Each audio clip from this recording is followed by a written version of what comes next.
Good morning students. बच्चों, पिछली class में हमने कुछ लिटरेरी टर्म्स के बारे में डिस्कस किया था।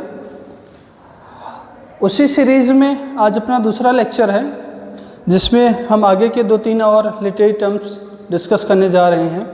बट बच्चों, उससे पहले बता दें, हम छोटी छोटी सी वीडियो बना रहे हैं, छोटा छोटा सा लेक्चर आपको इसलिए दे रहे हैं ताकि आप लोग आसानी से उसको कवर करते हुए चलें। इसलिए आपको डेली टू डेली जो पढ़ाया जा रहा है आप उसको नोट करते चलिए, उसको क्लियर करते चलिए। अगर कहीं कोई प्रॉब्लम आ रही हो तो आप हमसे पूछ भी सकते हैं।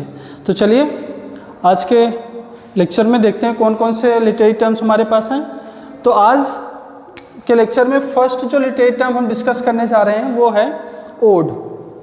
ओड क्या है बच्चों? एक ऐसी पोएम है जिसमें हम किसी की प्रेज करते हैं, किसी व्यक्ति की भी प्रेज कर सकते हैं, प्रेज मतलब प्रशंसा, किसी व्यक्ति की भी प्रेज कर सकते हैं या किसी ऑब्जेक्ट के बारे में भी हम प्रेज कर सकते हैं। तो ऐसी पोएम है जो कि written to praise a person, event और ऑब्जेक्ट। एक ऐसी पोएम जो किसी के व्यक्ति के बारे में या किसी वस्तु के बारे में या किसी घटना के बारे में लिखा जाए या उसकी प्रशंसा के बारे में लिखा जाए या उसकी डिटेल्स के साथ लिखा जाए, वो क्या कहलाता है? ओड।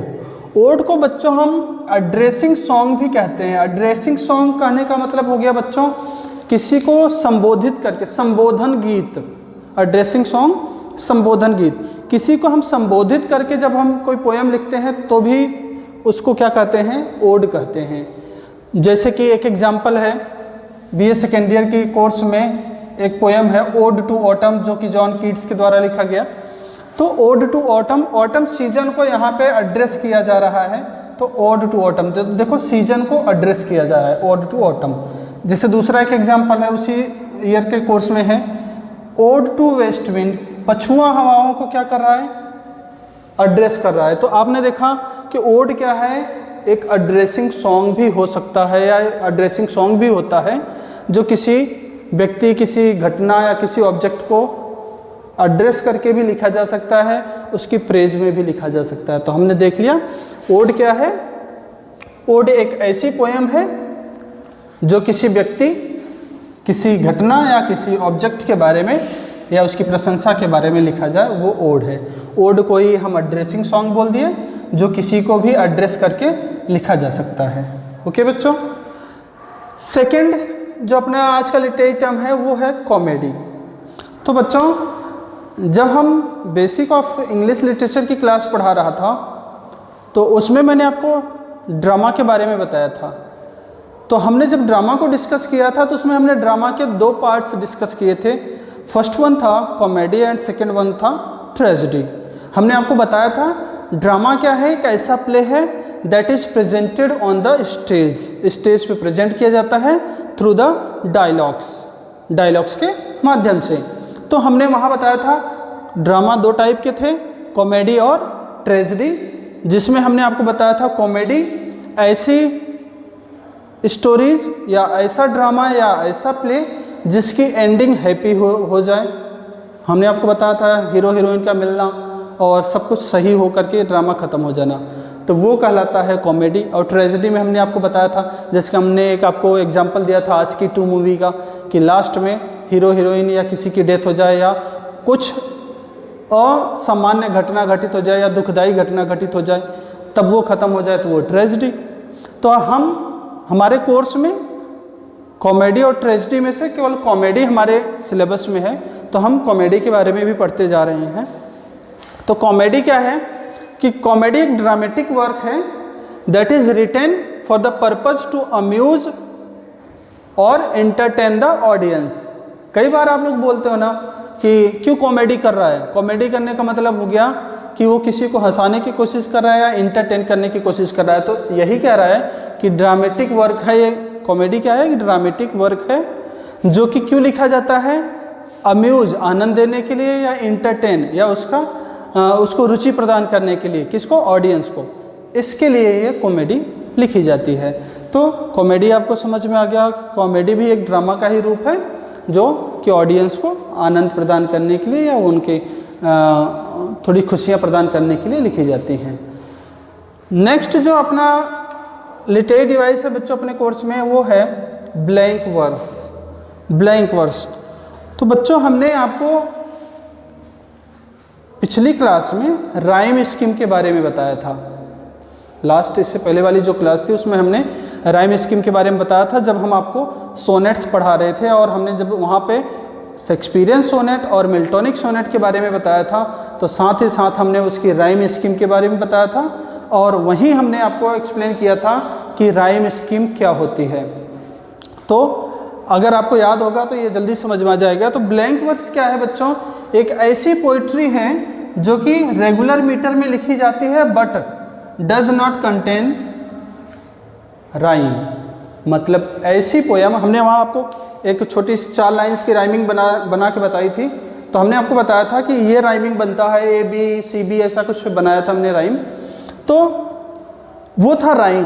तो ऐसी पोयम जिसमें राइम क्या हो, अवेलेबल ना हो, राइम ना हो, बिना राइम की पोयम ही क्या कहलाती है? Blank verse. लेकिन ऐसी पोयम में क्या रहता है? मीटर रेगुलरली चलता रहता है। तो बच्चों अब थोड़ी सी जानकारी हम मीटर के बारे में भी देख लें। मीटर क्या होता है? तो मीटर बच्चों जो है ना, ये किसका बना होता है? फिट का या फुट का, जिसको बोलते हैं फिट या फुट का बना होता है। और ये फिट या फुट किससे बना होता है? ये सिलेबल का बना होता है। और सिलेबल क्या होता है? तो एक पार्ट है, किसी वर्ड के एक पार्ट को जब हम सिंगल साउंड में बोलते हैं तो उसको कहते हैं सिलेबल। मतलब एक वर्ड को हम जितने टुकड़ों में बोलते हैं तो वो एक टुकड़ा कहलाता है सिलेबल। जैसे हम एक वर्ड की बात करें, इंटेलिजेंट, तो हमने कितनी बार में बोला? इंटेलिजेंट 3 बार में बोला। तो इस वर्ड में 3 सिलेबल हैं। उसी तरह से बच्चों एक एग्जांपल है, देखो एक वर्ड है डिफाइन। क्या वर्ड है? डिफाइन। हमने इसको कितनी बार में बोल रहे हैं? 2 बार में बोल रहे हैं, 2 टुकड़ों में। तो इसमें 2 सिलेबल हैं। तो बच्चों सिलेबल आपको समझ में हो गया होगा कि एक ऐसा वर्ड जिसको जितने साउंड में या जितने टुकड़ों में बोला जाता है, या एक ऐसा वर्ड का पार्ट जो एक साउंड में बोला जाता है या एक बार में बोला जाता है, उसको क्या कहा जाता है? सिलेबल। फॉर एग्जांपल लिख लीजिए, आपको एक वर्ड है डिफाइन जिसमें 2 सिलेबल हैं, और ऐसे ही सिलेबल मिल करके क्या बनाते हैं? फुट। अब इन सिलेबल्स की बात करें बच्चों, तो देखो जैसे ये वर्ड था आपका डिफाइन, अब इसमें 2 सिलेबल हैं। तो बच्चों ये ध्यान रखना, सिलेबल में भी एक होता है स्ट्रेस्ड, एक होता है अनस्ट्रेस्ड। मतलब एक होता है स्ट्रेस, एक होता है अनस्ट्रेस्ड। अब ये क्या होते हैं बच्चों? तो इनके बारे में आप जान लो। स्ट्रेस मतलब तनाव, दबाव, जोर, ठीक है। अनस्ट्रेस्ड रिलैक्स मूड से। तो देखो बच्चों, जब हम कोई वर्ड बोलते हैं ना, तो आप कई बार नोटिस करते होगे कि कई वर्ड आप इजीली बोल देते हो। जैसे बोलते माई, तो माई में जो है आपका म जो है थोड़ा सा लंबा खिंच रहा है और ई आराम से माई। तो जो वर्ड या जिस वर्ड में या वर्ड के जिस पार्ट पर हम जोर देते हैं उसको कहते हैं स्ट्रेस्ड सिलेबल, और जिस वर्ड के पार्ट पर हम कम जोर देते हैं उसको कहते हैं अनस्ट्रेस्ड सिलेबल। इसको आप ऐसे भी समझ लीजिए कि आप किसी वर्ड को जब बोलते हैं तो जिस वर्ड के जिस पार्ट पर अपने सांसें ज़्यादा लगें, मतलब अपनी सांसों को ज़्यादा जोर देना पड़े, वो कहलाता है स्ट्रेस्ड, और जिस पे हमारी सांसें ईजिली छूट जाएं या ईजिली निकल जाएं वो कहलाता है अनस्ट्रेस्ड। जैसे कि इस वर्ड को अब हम पढ़ें डिफाइन, डिफाइन, तो अगर आप बोल के देखेंगे तो डी पे हमें ऐसा लग रहा है कि बंद करके बोल रहे हैं डी, और फाइन यहाँ आराम से निकल रही सांसें। तो ये ध्यान रखना बच्चों कि इसमें होता है एक स्ट्रेस्ड, एक होता है अनस्ट्रेस्ड। बच्चों स्ट्रेस्ड और अनस्ट्रेस्ड सिलेबल का जो क्रम होता है ना, तो सबसे पहले आता है अनस्ट्रेस्ड और फिर आता है स्ट्रेस्ड। मतलब अगर कोई वर्ड आएगा, कोई लाइन आएगी, तो सबसे पहले नंबर पे कौन आता है?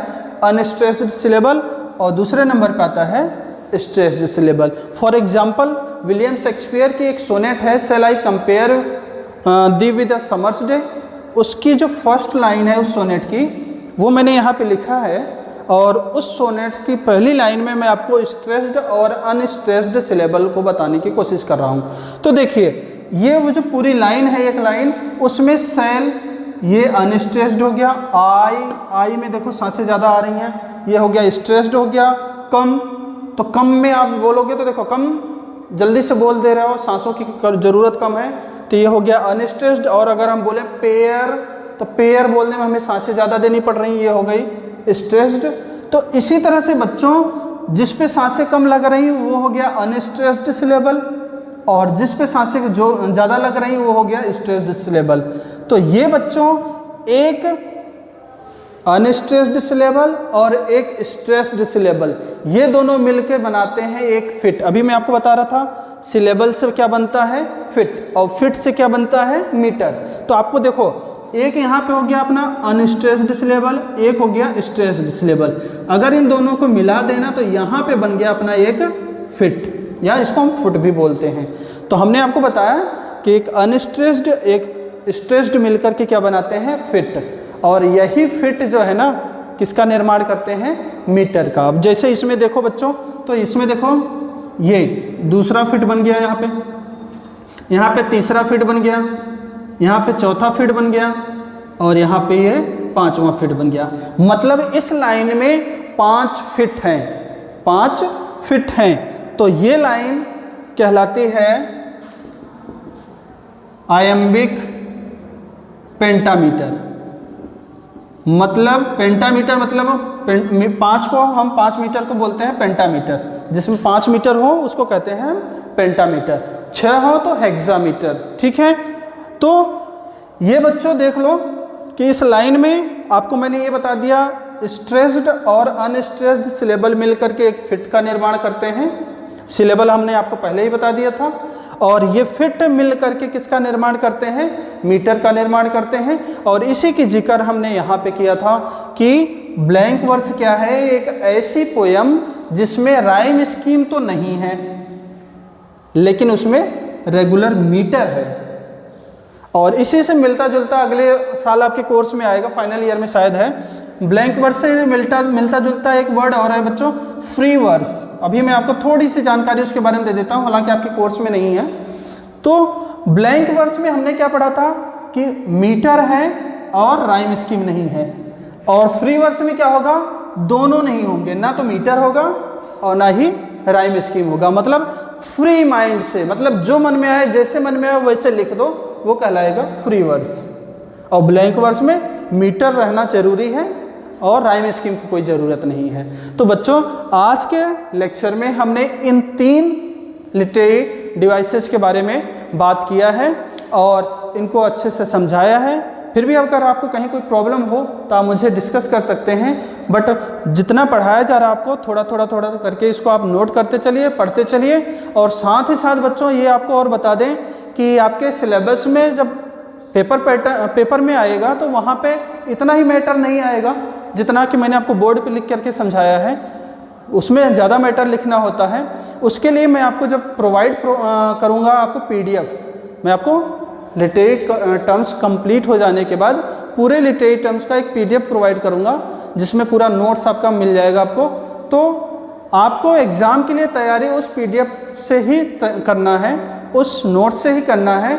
बस मैं यहाँ पे आपको समझाने की कोशिश कर रहा हूँ कि ये चीज़ें हैं क्या, क्योंकि पूरा यहाँ पे लिखना और पूरा समझाना ऑनलाइन क्लासेज में पॉसिबल नहीं है। सो मैटर या जो फैक्ट है मैं आपको यहाँ क्लियर करते जा रहा हूँ, यहाँ आपको ये चीज़ें समझ में आ जाएंगी और इनके बारे में पूरी डिटेल आपको PDF में मिल जाएंगी। तो इसी उम्मीद के साथ कि आप हमारे पढ़ाए हुए को समझ गए होंगे और आगे भी आप पढ़ते रहेंगे, समझते रहेंगे। इसी उम्मीद के साथ इस क्लास को यहीं ख़त्म करते हैं।